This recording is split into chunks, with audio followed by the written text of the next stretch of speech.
India में gold सबसे popular asset classes में से एक रहा है।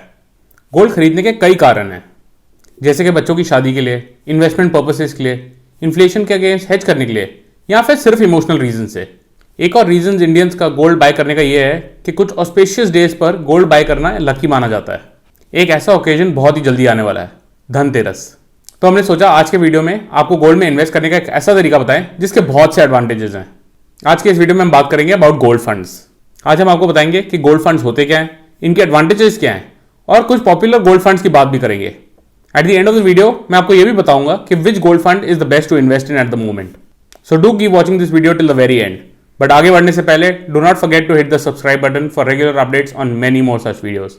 मैं हूं गौरव सेठ और आप देख रहे हैं जेड फंड्स। तो इससे पहले कि हम गोल्ड फंड्स की डिटेल्स में जाएं, आइए पहले समझते हैं कि gold as an asset class है क्या। गोल्ड या सोना दुनिया के सबसे प्रेशियस मेटल्स में से एक माना जाता है। There have been various wars over gold. अब सेंट्रल बैंक्स कोल्ड वॉर्स कर रहे हैं ओवर गोल्ड। साथ ही साथ हाउस होल्ड्स का भी फेवरेट एसेट अब गोल्ड ही है।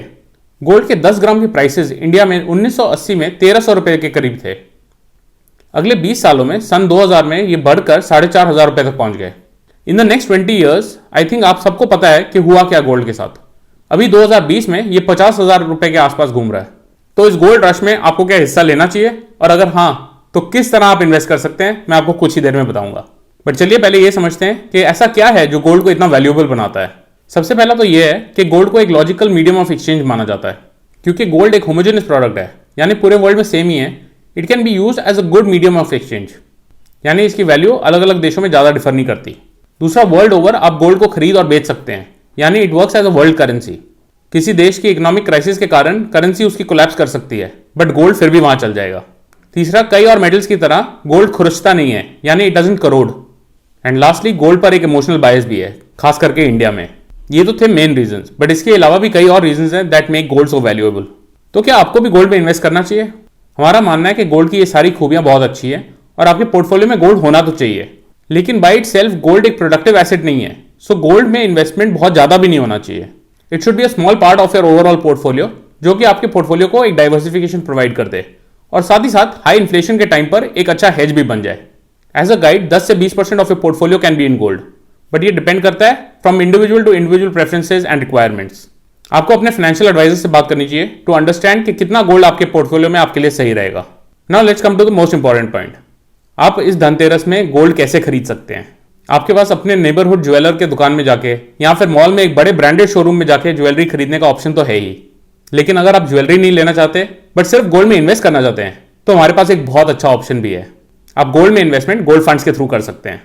गोल्ड फंड्स वो म्यूचुअल फंड्स हैं जो आपके निवेश किए हुए पैसे सीधा गोल्ड ईटीएफ्स में लगाते हैं। इनकी प्राइस मूवमेंट ठीक उसी तरह होती है जिस तरह गोल्ड की। गोल्ड फंड में इन्वेस्टमेंट्स के कई एडवांटेजेस हैं।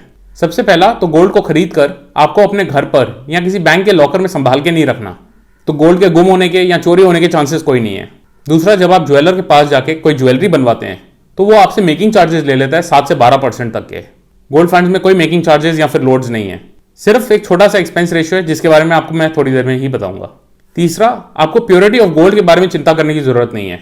अगर आप एक अननोन ज्वेलर से जाके ज्वेलरी लेते हैं तो हमेशा एक डाउट रहता है regarding the purity of the gold. Gold funds में ऐसी कोई प्रॉब्लम नहीं है। चौथा, गोल्ड फंड्स में आप अपनी इन्वेस्टमेंट्स सिर्फ 100 रुपए से शुरू कर सकते हैं, which is impossible in the case of physical gold. पांचवा, आप गोल्ड में SIP यानी सिस्टमैटिक इन्वेस्टमेंट प्लान के मेथड के थ्रू भी इन्वेस्ट कर सकते हैं। अगर आप चाहें तो 100 रुपए, 500 रुपए या फिर जो भी अमाउंट आप चाहें पर मंथ, उतने अमाउंट से आप इन्वेस्टमेंट शुरू कर सकते हैं अपनी। दिस वे आपको यह चिंता करने की भी जरूरत नहीं है कि गोल्ड कहीं बहुत महंगा तो नहीं हो गया, because through a discipline method आपका जो टोटल परचेज प्राइस है वो एवरेज आउट होता रहता है। एंड लास्टली, आप अपने गोल्ड फंड की यूनिट्स किसी भी टाइम बेच सकते हैं, और इनफैक्ट आप पार्शियल विड्रॉल भी ले सकते हैं। जितने पैसे की आपको जरूरत हो उतना ही गोल्ड बेचें, आपको अपनी पूरी ज्वेलरी बेचने की जरूरत नहीं है। ये तो थे गोल्ड म्यूचुअल फंड के एडवांटेजेस। लेकिन कौन सा गोल्ड फंड सही है फॉर इन्वेस्टमेंट? हमने आपके लिए 3 टॉप गोल्ड फंड चुने और उनकी डिटेल्स आपको बताने जा रहे हैं। उसके बाद हम आपको यह भी बताएंगे कि इन तीनों में से कौन सा गोल्ड फंड आपके इन्वेस्टमेंट के लिए बेस्ट है। आज हम बात करेंगे SBI गोल्ड फंड की, ICICI की गोल्ड सेविंग्स फंड की और HDFC गोल्ड फंड की। आइए पहले तीनों के AUM पर यानी एसेट्स अंडर मैनेजमेंट पर और एक्सपेंस रेशियोज पर एक नजर डालते हैं। SBI गोल्ड फंड का AUM 30 सितंबर 2020 को 822 करोड़ रुपए का था और इसका एक्सपेंस रेशियो 0.52% का था। आईसीआईसीआई प्रूडेंशियल के गोल्ड सेविंग्स फंड का AUM 30 सितंबर को 376 करोड़ रुपीस का था और इसका एक्सपेंस रेशियो 0.53% का था। वहीं HDFC गोल्ड फंड का AUM 31 अक्टूबर को 992 करोड़ रुपीस का था with an expense ratio of 0.60%। जो मिनिमम इन्वेस्टमेंट अमाउंट रिक्वायर्ड है इन फंड्स में वो कुछ इस तरह है।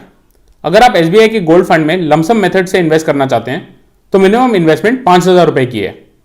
अगर आप SIP मेथड से इन्वेस्ट करें तो मिनिमम इन्वेस्टमेंट 500 रुपीज की है। On the other hand ICICI prudential के फंड में मिनिमम इन्वेस्टमेंट दोनों लमसम और SIP मेथड से 100 रुपए की ही है। HDFC गोल्ड फंड में भी मिनिमम इन्वेस्टमेंट SBI फंड की तरह 5,000 रुपए और 500 रुपए for lump sum and SIP respectively है। गोल्ड फंड्स के अपने यूनिट्स अगर आप कुछ स्टिपुलेटेड टाइम में रिडीम कर लेते हैं तो उस पर कुछ एग्जिट लोड्स लगते हैं। आइए तीनों फंड्स के एग्जिट लोड्स पर एक नजर डालते हैं। SBI के गोल्ड फंड और ICICI प्रूडेंशियल के गोल्ड फंड के अपने यूनिट्स अगर आप परचेज के 15 दिनों के अंदर अंदर बेच देते हैं तो इस पर 1% का एग्जिट लोड है। 15 दिनों के बाद अगर आप बेचते हैं तो इस पर कोई भी एग्जिट लोड नहीं है। In the case of HDFC gold fund अगर आप अपने यूनिट्स परचेज के 6 महीनों के अंदर अंदर बेचते हैं तो इस पर 2% का एग्जिट लोड है। 6 महीनों से लेकर 1 साल तक 1% का एग्जिट लोड है। अगर आप अपने यूनिट्स 1 साल से ज्यादा तक होल्ड करके रखते हैं तो इस पर कोई भी एग्जिट लोड नहीं है। अब एक बार इन तीनों फंड्स के पिछले कुछ सालों के रिटर्न्स पर एक नजर डालते हैं। एज वुड बी एक्सपेक्टेड, क्योंकि तीनों ही फंड्स गोल्ड में इन्वेस्ट करते हैं, the returns are similar in all 3 funds. जो थोड़ा सा डिफरेंस आ रहा है that is due to the difference in expense ratios and the cash in the fund. जैसा आप देख सकते हैं तीनों ही फंड्स ने 3 साल में अप्रोक्सीमेटली 20% का रिटर्न दिया है और 5 सालों में 13% से थोड़ा सा ज्यादा। ये तो थे इन तीनों फंड्स के फैक्ट्स। तो इन तीनों फंड्स में से कौन सा फंड बेस्ट है for you to invest in, मैं आपको ये बहुत ही जल्दी बताऊंगा। बट आइए उससे पहले एक बार समझते हैं कि इन फंड्स पर अगर आपको गेन्स होते हैं तो उस पर टैक्स किस तरह लगेगा। क्योंकि ये फंड्स इक्विटीज में इन्वेस्ट नहीं करते, इन पर जो टैक्स रेट लगता है वो नॉन इक्विटीज की तरह ही लगता है।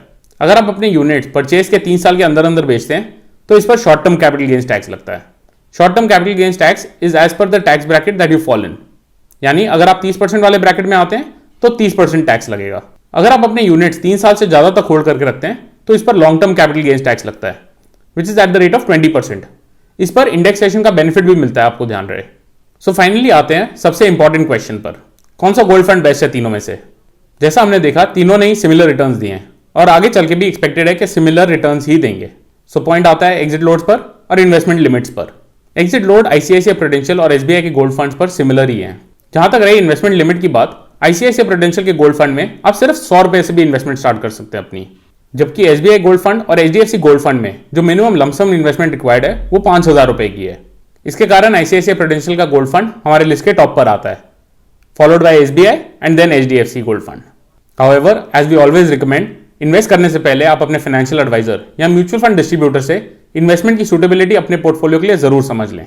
अब आप प्ले स्टोर से हमारा ऐप जेड फंड्स भी डाउनलोड कर सकते हैं, जहां पर आप अपनी इन्वेस्टमेंट्स मैनेज कर सकते हैं और साथ ही साथ अपने एक नजदीकी फाइनेंशियल एक्सपर्ट के साथ व्हाट्सएप पर चैट भी कर सकते हैं। आई होप आपको ये वीडियो इन्फॉर्मेटिव लगी। अगर आपके और कोई भी कमेंट्स या क्वेश्चंस हो, please feel free to post them in the comment section below और ऑन आवर वेबसाइट zfunds.in.